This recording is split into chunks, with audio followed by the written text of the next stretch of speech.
Family violence is a chronic problem in our society, but the discussion around prevalence is often limited to female victims. Men also deal with violence and abuse, but some allege they don't have access to the same help and resources. Does gender have a place in discussions on family violence? Are there sufficient resources available for male victims? Overall, does our approach need to change? Joining us tonight is Dustin Kachuk. He's a lawyer in the Edmonton Family Law Office of Legal Aid Alberta. And in Calgary tonight, Earl Silverman is here. He's from the Family of Men Support Society. Hello to you both, and welcome to Alberta Primetime. Thanks for having me. Hi, thank you. On January the 10th, we talked about a study done by the Canadian Women's Foundation, which showed that 75% of Albertans know a woman who's been physically or sexually abused. Now, that conversation generated a lot of feedback regarding another aspect of spousal abuse, male victims. Earl, you were the one of the many who contacted us. How big a problem is this? How common is it for men to be victims of family violence? The interesting thing about it is when you take a look at the science, research, data, collection, there's a website called Martin Fiebert that you could look up, or StatsCan, and all the research that takes a look at dual gender domestic violence issues, basically they say is 50-50. So it's largely 50%. Yeah, 50% on each side. It's largely viewed as a gendered issue, though. In the latest figures from Statistics Canada, which capture the most serious forms of violence by gender, we see that a woman is far more likely to be sexually assaulted, beaten, choked, or threatened with a gun or a knife than a man. But a man is far more likely to be kicked, hit, or hit with something than a woman. So give us some perspective, Dustin. How many men do you see at Legal Aid? Well, I'm with the Family Law Office. We have offices in Edmonton and Calgary, and we help run the Emergency Protection Order program. So I'm a family law lawyer. I deal with matrimonial family law, but also specifically with protection orders. That's like a restraining order that someone can get 24 hours a day. There's open to men or women. There's no difference in terms of the legislation. Our numbers tell us out of the Edmonton and Calgary offices that it's about 90% female applicants, people trying to get a protection order, 10% men. So that's our numbers. Take that for what it's worth. But those are the people that walk in our door that we're helping. Earl, why do you think people immediately associate family violence with women? There's a lot of reasons, but I'm going to go back to what Dustin said about that 90% issue. I had a father with his 1-year-old daughter and 9-year-old son come to the MASH 4077, and that's the shelter in Calgary, the only shelter in Canada for fathers with or without children. I called the Calgary City Police to get an emergency protection order in order for the 1-year-old daughter to be able to go back home and sleep in her bed. The Calgary City Police refused to put in an emergency protection order. So that's why you have that 90-10. It's also been proven by studies that 80% of the men who call the police for support are in fact end up arrested. So what motivates a man to call the police, to ask for help, to try to get an emergency protection order when the chances are he's going to be arrested? And the reason why we only hear about female victims of domestic violence rather than male victims of domestic violence is a good example is the government of Alberta. They funded, they sponsored, they were involved in over 14 family violence conferences, and not one of the conferences had a single session on male victims of domestic violence. So if we think about the type of abuse, perhaps, we'll talk about the reportage later, who's reporting what and why they may or may not be reporting what's happening to them. When you think of the type of abuse, first of all, is your experience, Dustin, in your legal aid office that women are more seriously hurt than men when it comes to this kind of violence? Well, that's what I think the studies show us. In my experience, it's hard to say. I mean, when we're talking about family violence, there's a legal definition that you have to meet to get a protection order, and that includes things like stalking. It could be say, property damage instead of actual physical abuse towards someone. And so we see a wide range. Could include things like financial abuse. So it's hard to sort of say with certainty that yes, women definitely experience more serious abuse, but that's in my job, the studies I've read seem to back that up. Just wondering, Earl, does it matter to you what kind of abuse it is? Well, it's interesting to see what type of abuse there is. As a matter of fact, Dr. Grant Brown, who was doing a law project in Edmonton, he went through the Crown prosecutor's files on domestic violence and found that the majority of men were charged with simple assaults like a push, a shove, throwing something, not hitting anyone.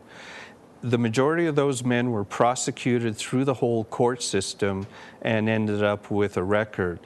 The majority of those cases where there was physical assault and injury to the person, the majority of those charged were women.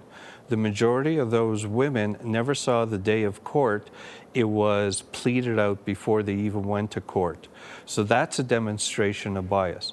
When it comes to financial abuse, I look at all sorts of abuse: lesbian abuse, gay abuse, heterosexual abuse, the financial abuse.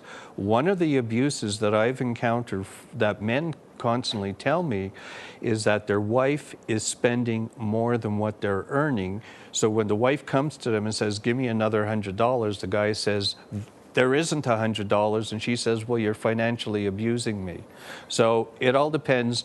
If you're taking one sort of abuse, you really have to stretch it out and take a look from point one all the way to the other end. If you just take cherry picking and just say this is a one situation and it exemplifies everything, you're not going to get a clearer picture. I see.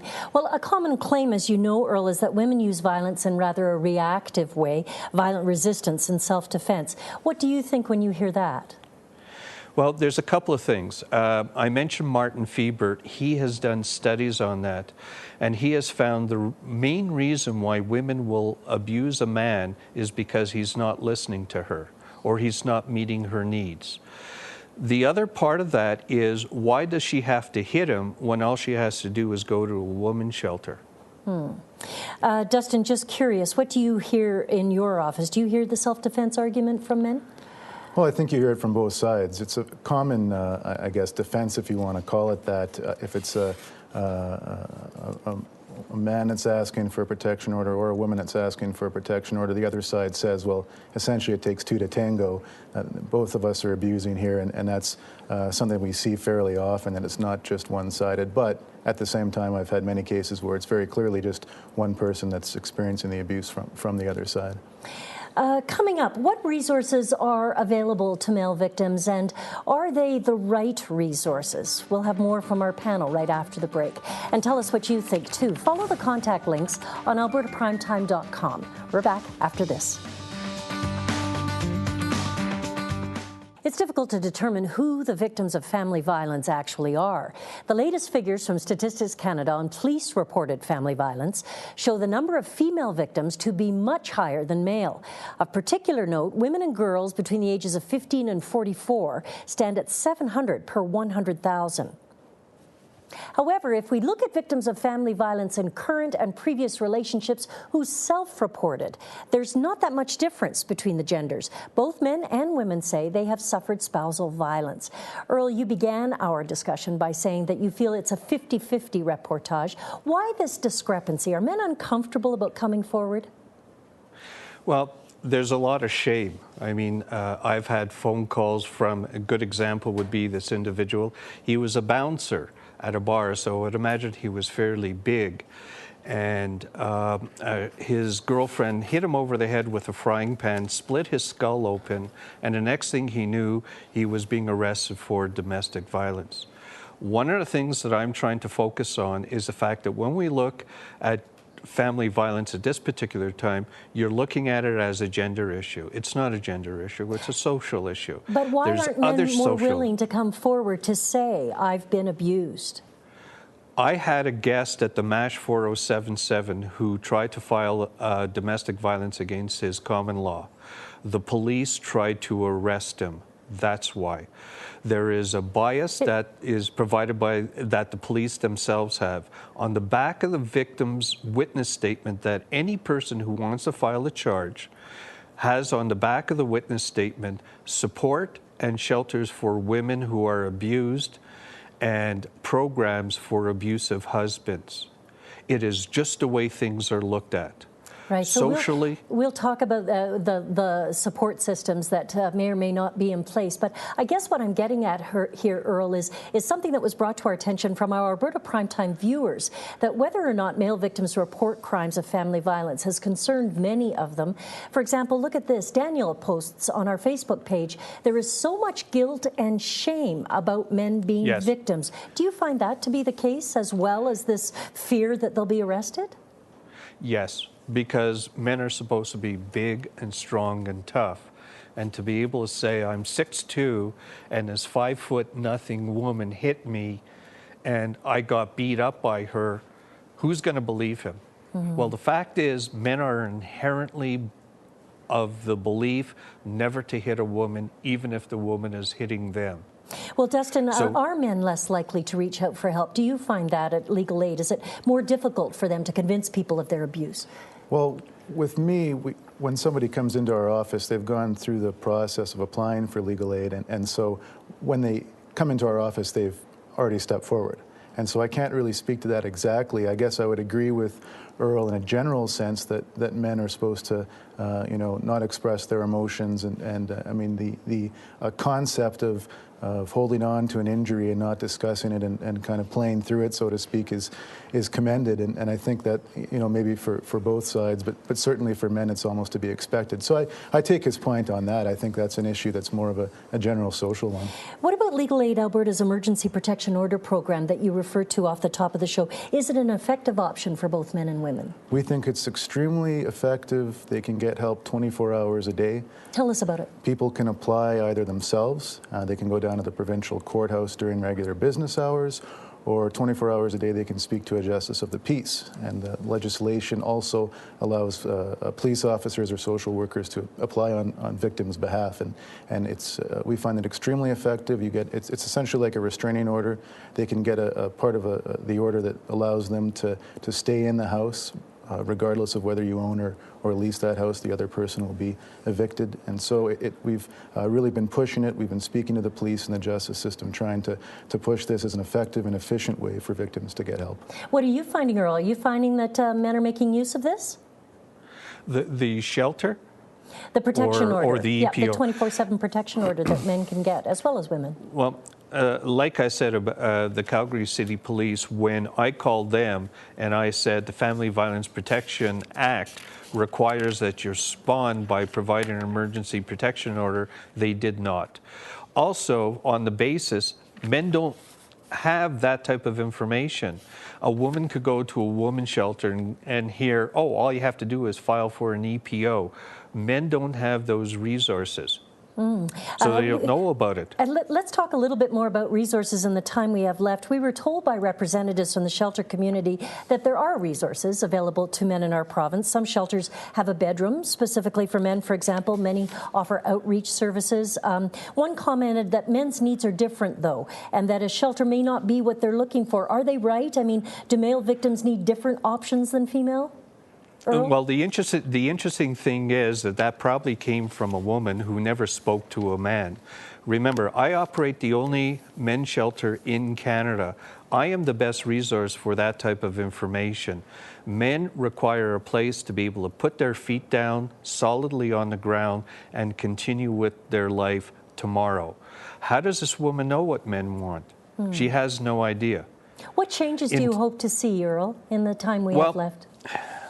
In terms of when we take a look at social issues like military veterans, suicide, homelessness, we immediately attribute the issue that both men and women are homeless or both men and women commit suicide.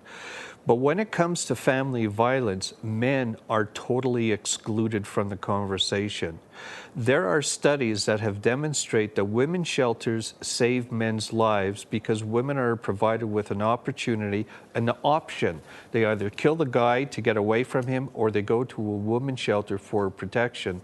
They go to a women's shelter, the guy's life is protected. So would you like to see more shelters for men? Would you like to see more a clarification of support services available?